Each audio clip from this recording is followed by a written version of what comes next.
Here's 1st and 10. Now Pickett looking to change things up.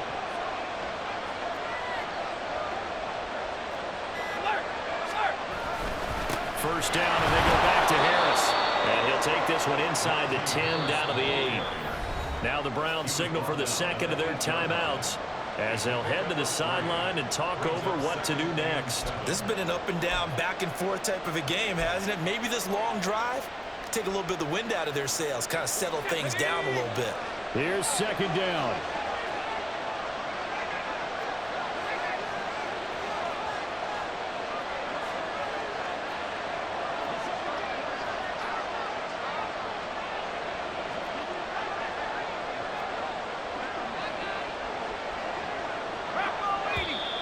Now whistles here before the snap, and it looks like one of the Steelers may have moved.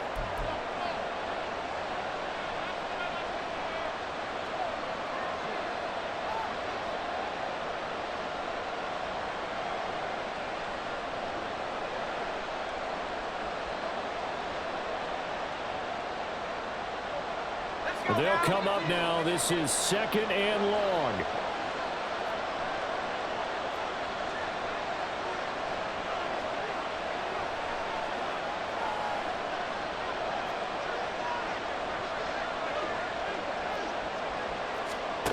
Pickett to throw. And he can't get a throw away. He's taken down. And it's a loss of 3 on the sack, and it brings up 3rd down. That's all for the defense that they're dealing with a team that's in their red zone. But the upside, not much room to work with for the offense. Fewer windows in the zone for them to throw into. Tough for a quarterback to get a throw off before the pressure ends up getting to him.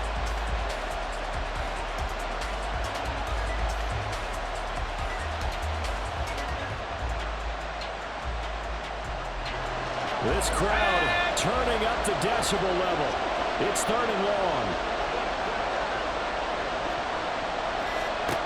Looking to throw here. Pickett. That's complete to Mooney. And he'll be brought down well short of the first at about the 9-yard line. I'm not surprised right here. They've got 3 timeouts left. The clock's running down, and they aren't using them. Those timeouts do you no good at home. Use them now. So now one of the biggest kicks of the night is forthcoming. This could potentially send us to overtime.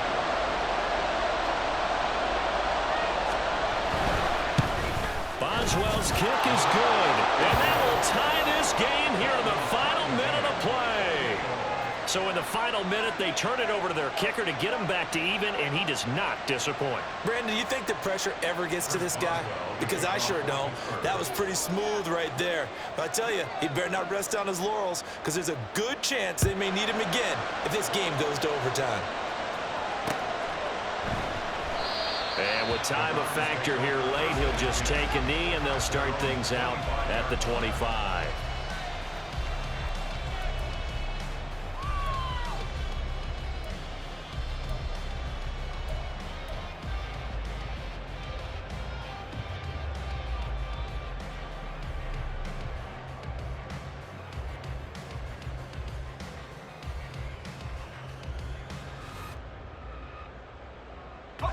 They'll come up 1st and 10 here.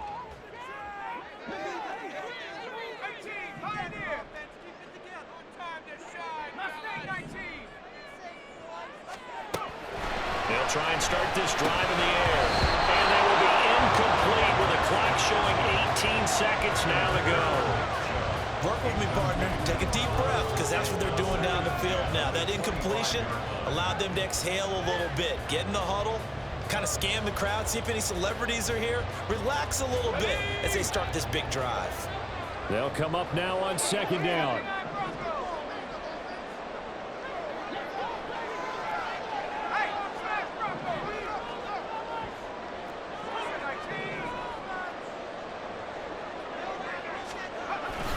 They go up the middle with Chubb. Oh, an excellent tackle there as they keep him in bounds and hold him to no gain. Now the Steelers use the first of their 3 timeouts as they stop it with 14 seconds to go in the game.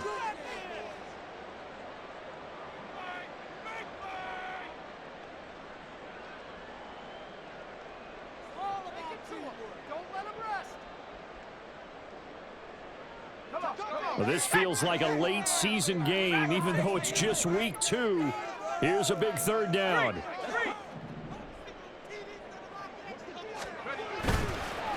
Here's a play fake as they set up to throw. Incomplete, and we're down to 8 seconds now. 4th down now defensively. Charles, you know, they're just asking this crew for one more stop. And you know that they're feeling the momentum right now, but they have to be very careful not to get over-exuberant, overexcited, and blow an assignment and give up the big first down. The Browns send out their punter now as he's on here to punt it away. He's averaging just under 50 yards a punt as he gets this away. Here's Austin. Final whistle blows, and we need some extra time here to decide who will be the victor. 60 minutes, just not enough some days to decide who's going to win the game. And here in overtime, if the team that receives the ball scores a touchdown, it's over. If they don't, we can still have some more football. That's exactly right. If they go down and kick a field goal, the other team gets a possession to either match it or score a touchdown to win the ball game. If both teams kick field goals, the next team to score wins. But if the receiving team throws a pick six or fumbles the ball and gets picked up by the defense and they score, the game is over at that point. So it's the Steelers who will have the first chance to go down and score here in overtime as we are back underway.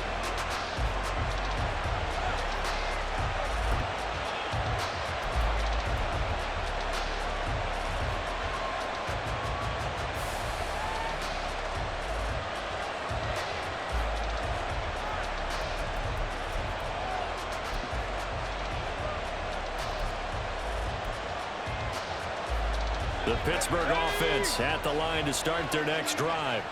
Well, they fought hard to reach this point, Charles, and now what an opportunity. They've got the ball first, a chance to take this overtime win away from the hostile crowd. And you know, as the quarterback steps into the huddle, the first thing he's telling his team is, remember, we need 6, not 3. So we don't need a good drive. We need a great drive. And this is what they've been planning for. It's time to execute and take it downfield, even against all these odds.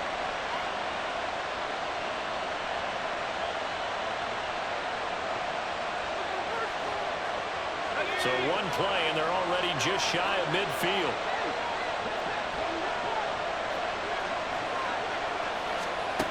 Back to throw. Pickett escaping the pressure right. And he'll just get rid of it. I don't want to overhype it, but this is a big early season game, especially in overtime, when that can give you a big boost going forward in the season. It certainly can, and I don't think you're overhyping it because cliches go out the window when you start to play overtime. And you're right, the winner of this game now, that's an extra boost moving forward. And it actually is an extra hurt for the team that loses because normally you shake it off. But in this situation, it lingers a little bit longer. Pickett now from the gun here. He's got this to Pickens. And they're going to have another first down as he's going to be tackled at the Browns' 30. A good pickup there, 22. First down, Pittsburgh. So a 1st and 10 upcoming from Browns territory now at the 30-yard line. On the give, this is Harris. To about the 26 here. I feel like I could see what he was thinking on that carry. Wanted to follow that big tackle through the hole. Ended up only getting 4 yards on the carry. I think he had designs on that one being bigger.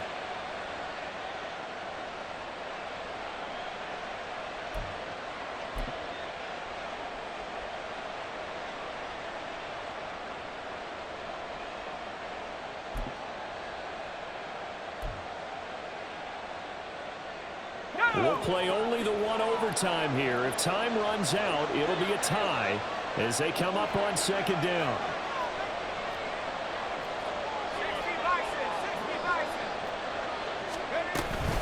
They stay on the ground. Again, it's Harris. And nowhere to run on the interior of that defensive line. He'll get back on into the line of scrimmage. Early down stuff to put this offense in a precarious position. We know the securing the point of attack, especially against the big-bodied guys in the middle of this D, has got to be priority 1. Opening drive of overtime, and now facing a 3rd down and 6. Big play coming up. And now the Browns are going to take another timeout. They'll be down to just one remaining as we step aside here in overtime.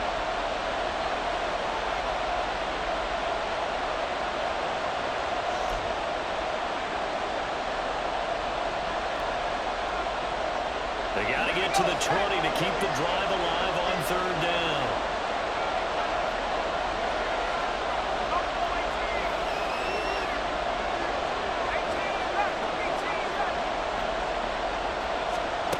From the gun, here's Pickett. Overtime with less than 2 minutes to play, and we are still all time. And this pass broken up. And the contact well timed there, and now fourth down.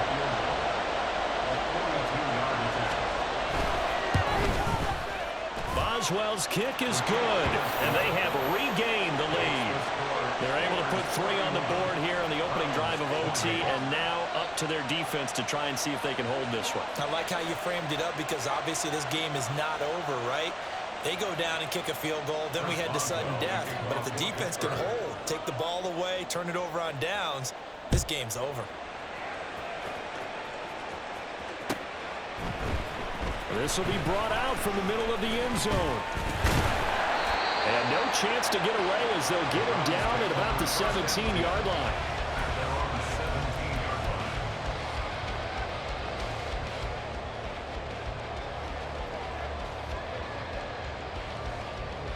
The Browns drive about to get started. Well, it's pretty simple now. They need a field goal out of this drive to extend overtime, or obviously, Charles, a touchdown to win it. Yeah, I'm taking the defense's perspective on this one, partner, because now they know the 3-point lead. They can afford to give that up because you just keep playing, right? The overtime gets extended. But if you give up the touchdown, it's game over. So on offense, every play you make, you've got to try and get just a little bit more out of each one in order to try and get to the end zone because they're going to play everyone back, keep everything in front.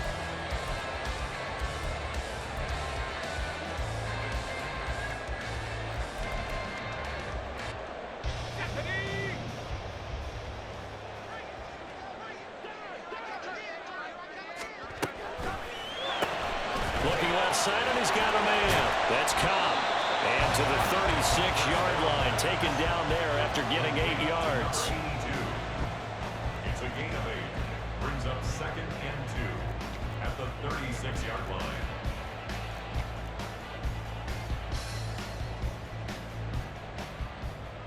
Ball on the 36 now. Here's 2nd and 2.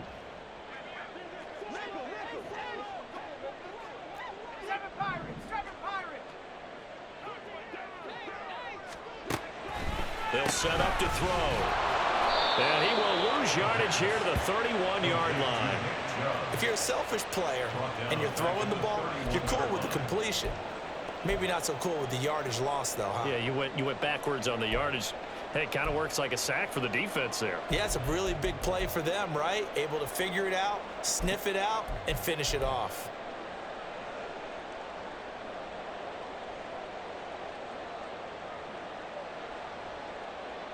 So 7 yards from the first down here as they come up to the line of scrimmage.